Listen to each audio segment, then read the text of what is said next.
கர்த்தருடைய பரிசுநாமத்திற்கு மகிமை உண்டாவதாக.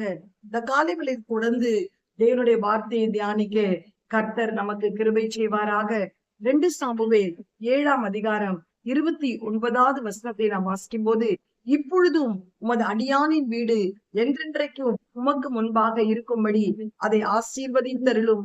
கர்த்தராகிய ஆண்டவராகிய தேவரீர் அதை சொல்லீர். உம்முடைய ஆசீர்வாதத்தினால் உமது அடியானின் வீடு என்றென்றைக்கும் ஆசீர்வதிக்கப்பட்டிருப்பதாக.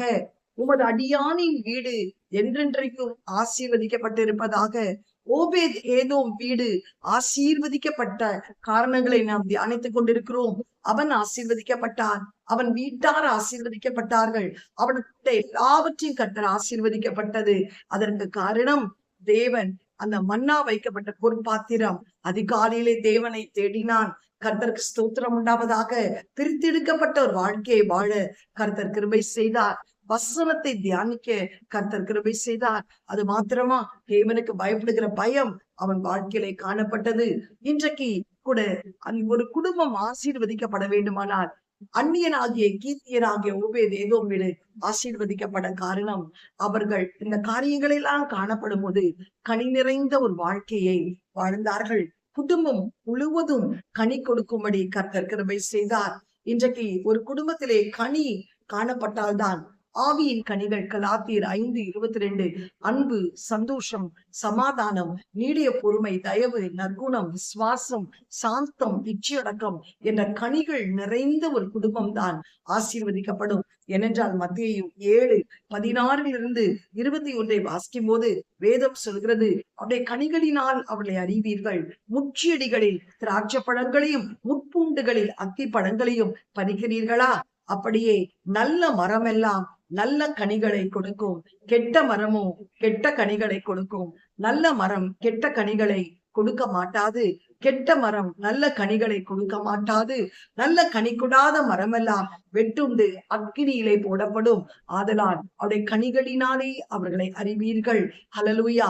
நம்மை தேவனுடைய பிள்ளைகள் என்பதை மற்றவர்கள் எப்படி அறிவார்கள்? நாம் கொடுக்கும் கனிகளினாலேதான். நல்ல மரம் நல்ல கனிகளை கொடுக்கும், கெட்ட மரம் கெட்ட கனிகளை கொடுக்கும். ஹல்லேலூயா.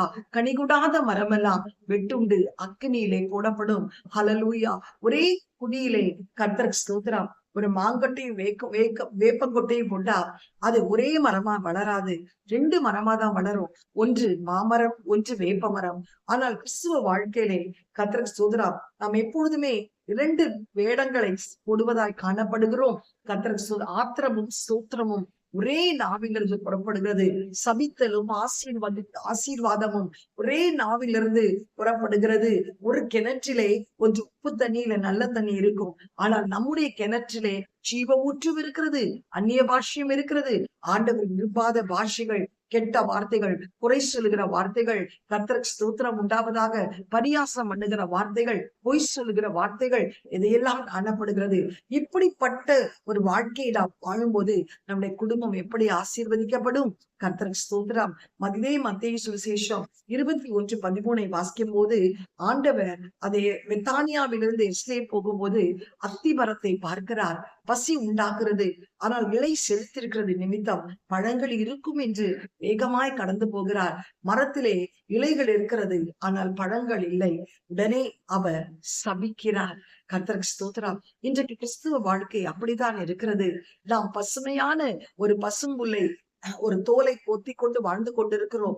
ஆனால் நம் வாழ்க்கையிலே தேவன் விரும்புகிற கனி இல்லாத நிமித்தம் குடும்பம் சாபத்திலே காணப்படுகிறது. முந்தின ஆதாமுக்கு பாவத்தை மூட இலைகள் போதுமானதா இருந்தது. பிந்தின ஆதாம் நம்மிடத்துல இலைகள் அல்ல, கனிகளை எதிர்பார்க்கிறார். கனி கொடுக்கிற ஒரு குடும்பத்தை தான் இன்னும் கனி கொடுக்கும்படி அதை சுத்தம் செய்வார். அதற்கு இரவும் பகலும் அதற்கு காவல் காப்பார். நீர் பாய்ச்சுவார். எந்த சேதம் வராதபடி அதை பாதுகாப்பார். ஹல்லேலூயா. இன்றைக்கு நம்முடைய குடும்பத்திலே நாம் கனி கொடாத நிமித்தம் நாம் அந்த நிலத்தை கெடுக்கிறோம். ஆனால் ஆண்டவர் அதை வெட்டி போடு என்று சொல்லுகிறார். இல்லை, நாம் இன்றைக்கு ஒரு தீர்மானம் எடுப்போம். நம்முடைய குடும்பம் ஆசீர்வதிக்கப்பட வேண்டுமானால் இந்த 9 விதமான கனிகள் நம்முடைய குடும்பத்திலே காணப்பட வேண்டும். இந்த அன்பு எல்லா இடத்திலும் நம்ம அன்பாய் இருக்க வேண்டும். காணும் சகோதரத்திலே அன்பு கூறாத பட்சத்திலே, காணாத தெய்வத்திலே அன்பு கூறுகிறேன் என்று சொல்வது மாயை. நம்மிடத்திலே அது அன்பு இருக்கணும், சந்தோஷம் இருக்கணும், சமாதானமா இருக்கணும், நற்குணம் இருக்கணும், தயவு இருக்கணும், கர்த்தருக்கு ஸ்தோத்திரம், இச்சையடக்கம் இருக்கணும். இந்த கனிகள் இருந்தால்தான் பொறுமை இருக்கணும், பெருமை இருக்கக்கூடாது. பெருமை உள்ளவர்களுக்கு கர்த்தர் எதிர்த்து நிற்கிறார். இப்படிப்பட்ட கனி அந்த ஏதோம் வீட்டிலே காணப்பட்டது நிமித்தம் கர்த்தர் அந்த குடும்பத்தை ஆசீர்வதித்தார். இந்த காலை வேளையிலே கூட ஆண்டவரே, நாங்களும் கனி கொடுக்கக்கூடிய ஒரு குடும்பமாய் எங்களை மாற்றும் என்று செபிப்போமா? எங்களை அதிகமாய் நேசிக்கிற நல்ல தகப்பனே, இந்த காலை வேளையிலும் ஆண்டவரே, எங்கள் குடும்பங்கள் ஆசீர்வதிக்கப்பட நாங்கள் கனி கொடுக்கணும். அந்த கனி எங்களை நிலைத்திருக்கணும். இதற்காகவே எங்களை நீ தெரிந்து கொண்டிருக்கிறீரப்பா. கனி கொடாத மரமெல்லாம் வெட்டுண்டு அக்கினியிலே போடப்படும். ஆண்டவரே, எங்களை எதனால் அறிவீர்கள்? எங்களுடைய கனிகளினால். முந்தின ஆதாமுக்கு இலை போதுமானதா இருந்தது, பிந்தின ஆதாம் இலையே அல்ல. ஆண்டவரே, எங்களுக்கு கனிகளை எதிர்பார்க்கிறேன் சுவாமி. கனி கொடாத மரம் நாங்கள் இராத பிடிக்கிறாஜா, இன்னும் கனி கொடுக்க நீர் எங்களை சுத்தம் செய்ய, எங்களுக்கு நீர் பாய்ச்ச பாதுகாக்க, எங்கள் வாழ்க்கை செழிக்க, எங்கள் குடும்பம் ஆசீர்வதிக்கப்பட உதவி செய்வீராக. இயேசுவின் மூலம் நல்ல பிதாவே, ஆமென். God bless you. Have a blessed day. Amen.